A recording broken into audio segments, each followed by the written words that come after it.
Mateus capítulo 26, versículo 42.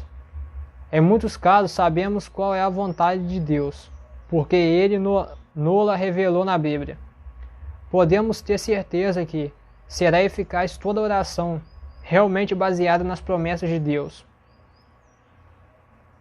constantes da sua palavra. Elias tinha certeza de que o Deus de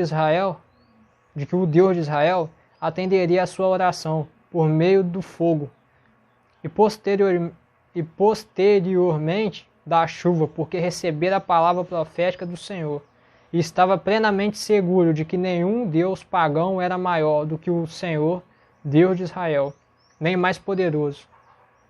Não somente devemos orar segundo a vontade de Deus, mas também devemos estar dentro da vontade de Deus, para que Ele nos ouça e atenda.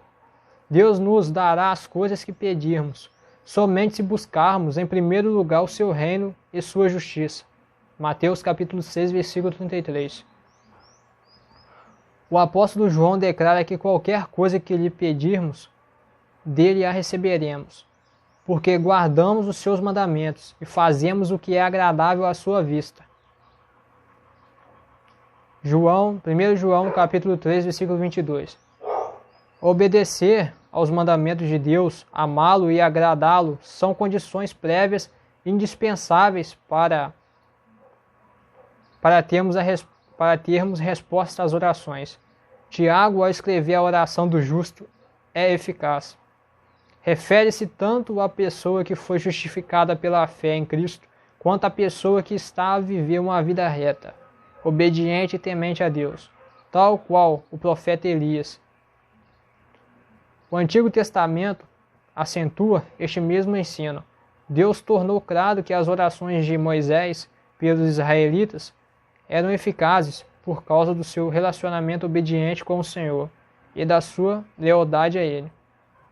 Por outro lado, o salmista declara que se abrigarmos o pecado em nossa vida, o Senhor não atenderá às nossas orações. Eis a razão principal porque o Senhor não atendia às orações dos israelitas idolatras e ímpios, como diz o livro de Isaías, capítulo 1, versículo 15. Mas se o povo de Deus arrependesse e voltasse dos seus caminhos ímpios, o Senhor promete voltar a atendê-lo, perdoar seus pecados e sarar sua terra. A oração do sumo sacerdote pelo perdão dos pecados dos israelitas no dia da expiação não seria atendida se antes o seu próprio estado pecaminoso não fosse purificado. Finalmente, para uma oração eficaz precisamos ser perseverantes. E essa é a lição principal da parábola da viúva oportuna. Como diz o livro de Lucas, capítulo 18, versículo 1 até o versículo 7. A instrução de Jesus, pedi, buscar, batei, ensina a perseverança na oração. O apóstolo Paulo também nos exorta à perseverança na oração. Os santos do Antigo Testamento também reconheciam esse princípio.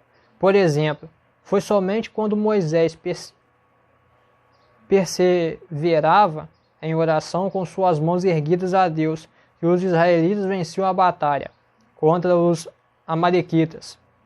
Depois de Elias receber a palavra profética de que ia chover, ele continuou em oração, até a chuva começar a cair.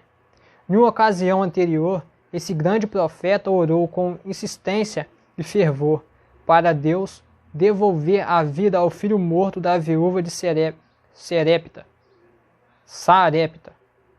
até que a sua oração foi atendida.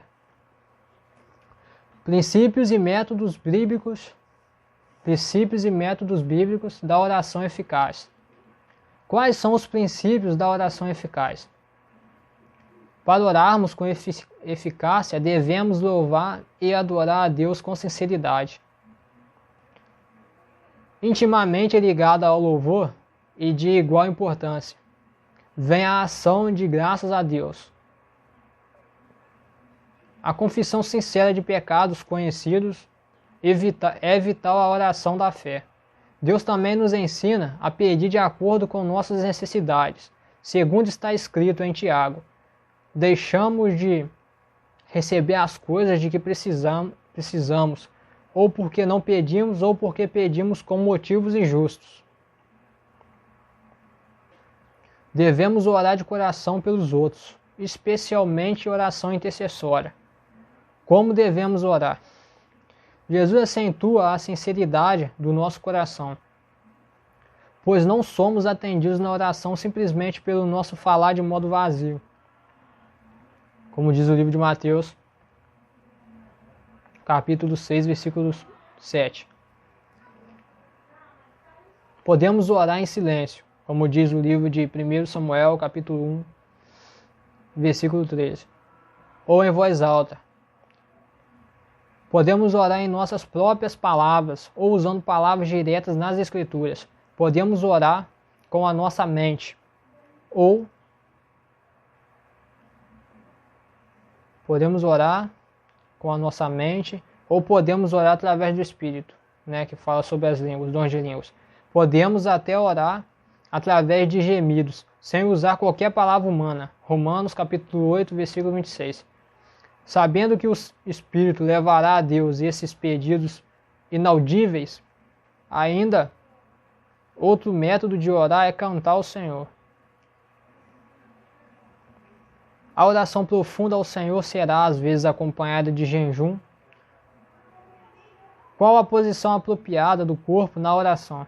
A Bíblia ensina pessoas orando em pé, sentadas, ajoelhadas, acamadas, curvadas até o chão, prostradas no chão e de mãos levantadas aos céus. Exemplos de oração eficaz. A Bíblia está cheia de exemplos de orações que foram poderosas e eficazes. Moisés fez numerosas orações intercessórias, as quais Deus atendeu mesmo depois de dizer a Moisés que ia proceder de outra maneira. Sansão, arrependido, orou pedindo a última oportunidade de cumprir sua missão máxima de derrotar os filisteus. Deus atendeu a sua oração ao lhe dar força suficiente para derrubar as colunas do prédio onde os inimigos estavam, exaltando o poder dos seus deuses. Deus respondeu às orações de Elias em pelo menos 4 grandes ocasiões. Em todas elas redundaram em glória ao Senhor Deus de Israel. Em glória ao Deus de Israel. O rei Ezequias adoeceu e Isaías lhe declarou que morreria.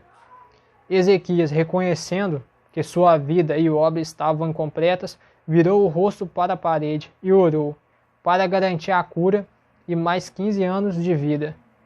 Não há dúvida de que Daniel orou ao Senhor na cova dos leões, pedindo para não ser devorado por eles, e Deus atendeu o seu pedido. Os cristãos primitivos oraram incessantemente a Deus pela libertação de Pedro da prisão, e Deus enviou um anjo para libertá-lo. Tais exemplos devem fortalecer a nossa fé, encher-nos de disposição para orarmos de modo eficaz, segundo princípios delineados na Bíblia.